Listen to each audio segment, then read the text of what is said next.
নমস্কার বন্ধুরা, জিএচি কিচেন চ্যানেলে সবাইকে স্বাগত। অনেক দিন পর একটা রেসিপি নিয়ে আপনাদের সামনে চলে আসলাম। তো বন্ধুরা দেখতে থাকো। আজ আমি রান্না করব ডিম। তো ডিম আমি কিভাবে রান্না করেছি সেটাই তোমাদের সাথে শেয়ার করব। বন্ধুরা দেখতে থাকো। তো দেখো বন্ধুরা, এখানে আমি একটা বলের মধ্যে ডিম নিয়েছি। এবার আমি ডিমগুলো সেদ্ধ করে নেব। তো ডিমগুলো সেদ্ধ করার জন্য আমি কড়াইতে জল দিয়ে দিলাম। জলটা গরম হয়ে গেছে হালকা একটু, তার মধ্যে আমি দিয়ে দিলাম ডিমগুলো। তো দেখো বন্ধুরা, ডিমগুলো কিন্তু সেদ্ধ হয়ে গেছে। এবার আমি এক এক করে সবগুলো ডিম এরকম করে খোসা ছাড়িয়ে নেব। তো এরকম করে খোসা ছাড়িয়ে তারপর আমি ডিমগুলো রান্না করব। বন্ধুরা দেখতে থাকো।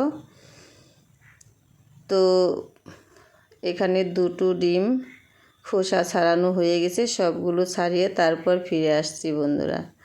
তো দেখো বন্ধুরা, সবগুলো ডিমের খোসা ছাড়ানো হয়ে গেছে। আর এখানে আমি আলু কেটে নিয়েছি। আলুগুলো একটু ছোট ছোট করে কেটে নিয়েছি। আর কেটে নিয়েছি পেঁয়াজ কুচি আর আদা রসুন। তো এবার গ্যাসের ওভেনে আমি একটা কড়াই বসিয়ে দিয়েছি। কড়াইটা কিন্তু গরম হয়ে গেছে। কড়াইতে আমি দিয়ে দিলাম সর্ষের তেল। তো তেলটা গরম হয়ে গেলে তারপর আমি ডিমগুলো দিয়ে দিব। ততক্ষণে আমি ডিমগুলো হলুদ আর লবণ দিয়ে মাখিয়ে নেব। মাখাতে মাখাতে তেলটা কিন্তু গরম হয়ে যাবে। তো আমি ডিমের মধ্যে দিয়ে দিলাম লবণ আর দিয়ে দিলাম হলুদ। এবার ডিমগুলোকে আমি হাতের সাহায্যে খুব সুন্দর করে মাখিয়ে নেব। তো ডিমগুলো কিন্তু মাখানো হয়ে গেছে আর তেলটাও কিন্তু গরম হয়ে গেছে। এবার আমি ডিমগুলো কড়াইতে ছেড়ে দিচ্ছি। দিয়ে এইভাবে নেড়ে চেড়ে আমি ডিমগুলো ভেজে তুলব। সবগুলো ডিম আমি একসাথে দিইনি। তো দুবারে কি তিনবারে আমি ডিমগুলো ভেজে নেব। অনেকগুলো ডিম আছে। তো ডিমগুলো কিন্তু ভাজা হয়ে গেছে। এবার আমি তুলে নিচ্ছি। তুলে নিয়ে তারপর আবার বেঁচে থাকা ডিমগুলো আমি দিয়ে দেব। তো ডিমগুলো তুলে নিয়েছি। এবার আরও যে ডিম ছিল সেগুলো আমি তেলের মধ্যে ছেড়ে দিচ্ছি। এগুলো আমি ওই একইভাবে খুন্তি দিয়ে নেড়ে চেড়ে খুব সুন্দর করে ভেজে তুলব। তো দেখো বন্ধুরা, এই ডিমগুলো কিন্তু আমার ভাজা হয়ে গেছে। এবার আমি তুলে নিচ্ছি।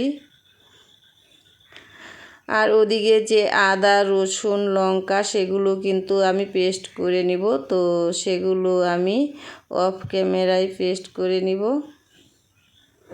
তো সবগুলো ডিম আমার ভাজা হয়ে গেছে। এবার বেঁচে থাকা তেলের মধ্যে আমি আবার তেল অ্যাড করে দিলাম। তেলটা গরম হয়ে গেলে আমি তেলের মধ্যে দিয়ে দেব শুকনা লঙ্কা আর দিয়ে দেব গোটা জিরে। তো ফোড়নটা আমি একটু লাল লাল করে নেব এইভাবে নেড়ে চেড়ে। তারপর আমি এর মধ্যে দিয়ে দিলাম পেঁয়াজ কুচি। তো পেঁয়াজ কুচিটা দিয়ে আমি নেড়ে চেড়ে কিছুক্ষণ ভেজে নেব। নেড়ে চেড়ে কিছুক্ষণ ভেজে আমি পেঁয়াজটাকে একটু লাল লাল করে নেব। তো দেখো বন্ধুরা, পেঁয়াজটা কিন্তু লাল লাল ভাজা হয়ে গেছে। এবার আমি এর মধ্যে দিয়ে দিব কেটে রাখা আলু। তো কেটে রাখা আলুগুলো আমি দিয়ে দিলাম। তো আলুগুলো দিয়ে আমি কিছুক্ষণ নেড়ে চেড়ে ভেজে নেব। তো আলুগুলো দিয়ে এর মধ্যে আমি দিয়ে দেব হালকা একটু লবণ আর একটু হলুদ দিয়ে আমি আলুগুলো খুব সুন্দর করে নেড়ে চেড়ে পেঁয়াজের সাথে ভেজে নেব। এইভাবে নেড়ে চেড়ে আমি আলুগুলো খুব সুন্দর করে লাল লাল করে ভেজে নেব। তো দেখো বন্ধুরা, আলুগুলো কিন্তু প্রায় ভাজা ভাজা হয়ে এসেছে। এবার আমি মশলাগুলো দিয়ে দেব। তো মশলাগুলো আমি একটু মিক্সড করে নেব। তো এখানে মিক্সড করা হয়েছে আদা রসুন আর কাঁচা লঙ্কা। এর মধ্যে আমি দিয়ে দিলাম স্বাদ মতো লবণ। তারপর দিয়ে দিলাম হলুদ গুঁড়ো।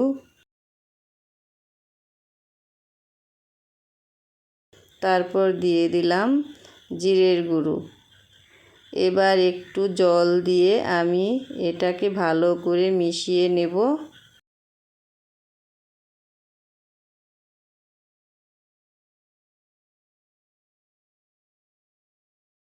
তো এবার আমি আলুর মধ্যে মশলাগুলো দিয়ে দেব।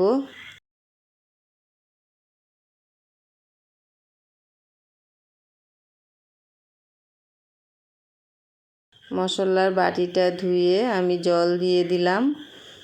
এবার নেড়ে চেড়ে খুব ভালো করে মশলার সাথে আলুটাকে কষিয়ে নিব। এইভাবে কিছুক্ষণ কষিয়ে তারপর আমি এর মধ্যে দিয়ে দিব পরিমাণ মতন জল। তো দেখো বন্ধুরা, মশলাটা কিন্তু প্রায় কষানো হয়ে এসেছে। আমি এর মধ্যে আরেকটু মশলা বাটি ধুয়ে জল দিয়ে দিলাম। তো এবার খুব ভালোভাবে মশলাটাকে আমি কষিয়ে নেব।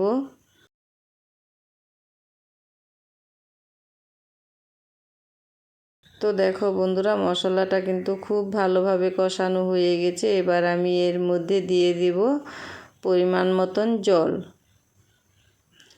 তো জল দিয়ে একটু ভালো করে নেড়ে দিব।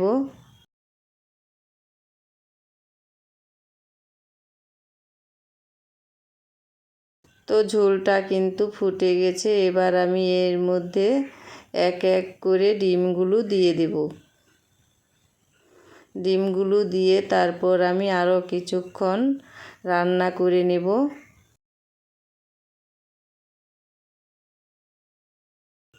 এবার খুন্তি দিয়ে একটু আস্তে আস্তে করে নেড়ে দেব।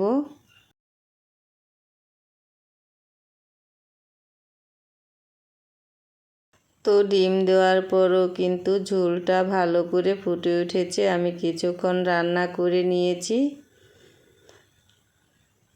তো দেখেই বোঝা যাচ্ছে কতটা টেস্টি হবে। তো বন্ধুরা, এইভাবে ডিম রান্না করে খেয়ে দেখবেন, ভীষণ ভালো লাগে খেতে। তো আমি দিয়ে দিলাম গরম মশলা গুঁড়ো দিয়ে আমি আরেকটু ভালো করে নেড়ে চেড়ে মিশিয়ে দেব। তো আমার ডিমের ঝোলটা কিন্তু রেডি হয়ে গেছে বন্ধুরা। এবার আমি নামিয়ে নেব। আমি গ্যাসের ওভেনটা অফ করে দিয়েছি। তো দেখো বন্ধুরা, কত সুন্দর হয়েছে দেখতে, খেতেও কিন্তু ভীষণ ভালো হয়েছিল। তো তোমাদের কাছে কেমন লেগেছে কমেন্ট করে বলবে। তো আজকের মতো এ পর্যন্তই। দেখা হচ্ছে অন্য কোনো রেসিপিতে। ততক্ষণের জন্য টাটা।